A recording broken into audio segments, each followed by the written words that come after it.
we're going to be talking about contour lines. As you can see, contour lines are very similar to the parallel lines for George. Contour lines will wrap around your object, so it gives it a 3D, three-dimensional form, as opposed to the hazy look of just parallel lines. So let's take a look at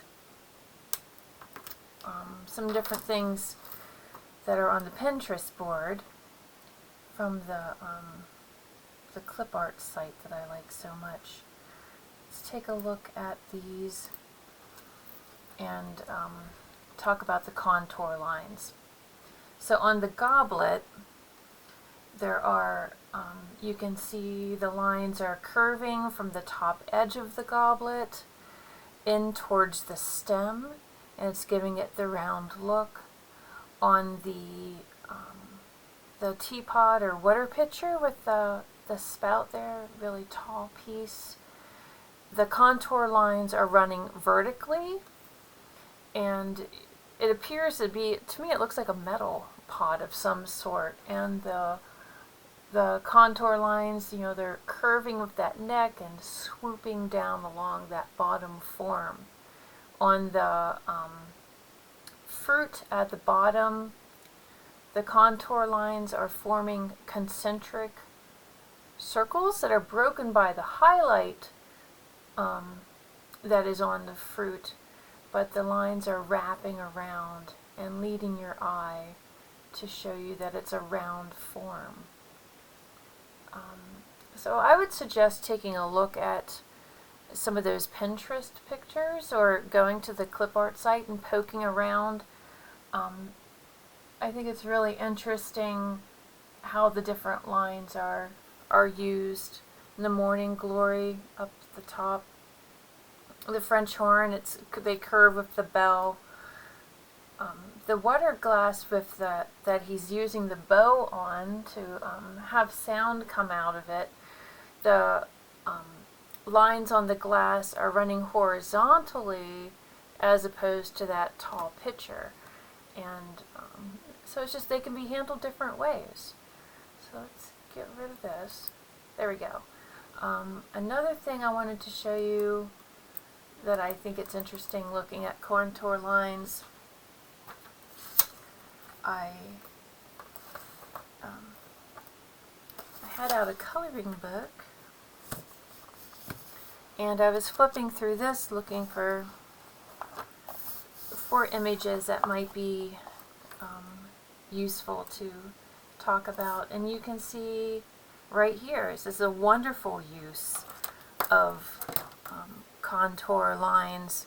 The lines are going with the petal and showing us the roundness of the petal, which once again, if it was like George and we were doing the horizontal parallel strokes, they could be going horizontal or any which way. The horizontal strokes would give it a more hazy look, where these strokes, having it contoured with the shape of the actual flower, makes it look three-dimensional. Another one I found, these leaves, I thought were another good example of this, and the lines are curving with the shape of the leaf. Here's one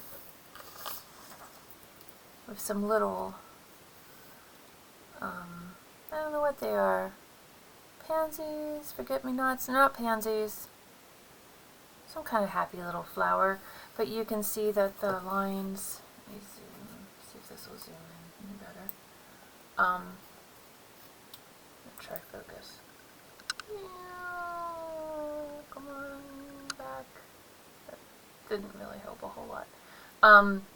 But it's showing, moving, the lines move your eye. Here there's a little bit of a curve to it. They're showing you that that it's a three-dimensional shape. So whenever you're playing with the contour lines, One thing you can do, if you have a coloring book handy, I know a few people do, I'm positive a few people do, something you might want to consider is you can go right on there, or you can make a photocopy of it. Oh, that's a really small pen. I want a bigger one. Not that big. Oh, 3. Sorry. Okay, 1. I should have been more prepared than that. Okay, so I'm going to go along. There's actually some guidelines on here. So if I take a coloring page,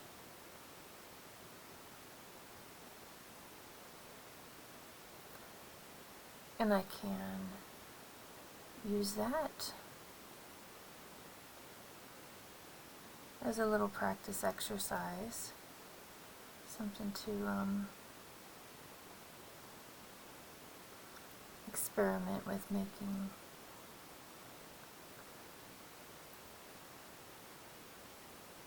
my lines, kind of curving a shape, follow along here. What's nice about contour lines, you don't have to fill in a whole area. Contour lines are kind of like hair gel, and a little dab will do you. So I can just take and make a few little lines here.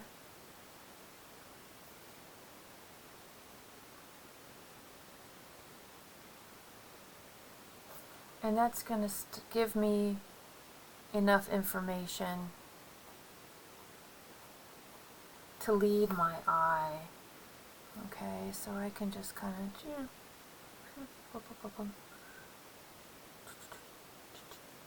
you don't need a lot of lines.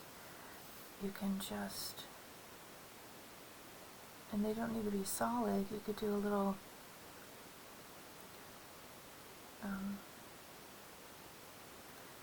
skip type line in there, and that's enough, because a line is not, it doesn't have to be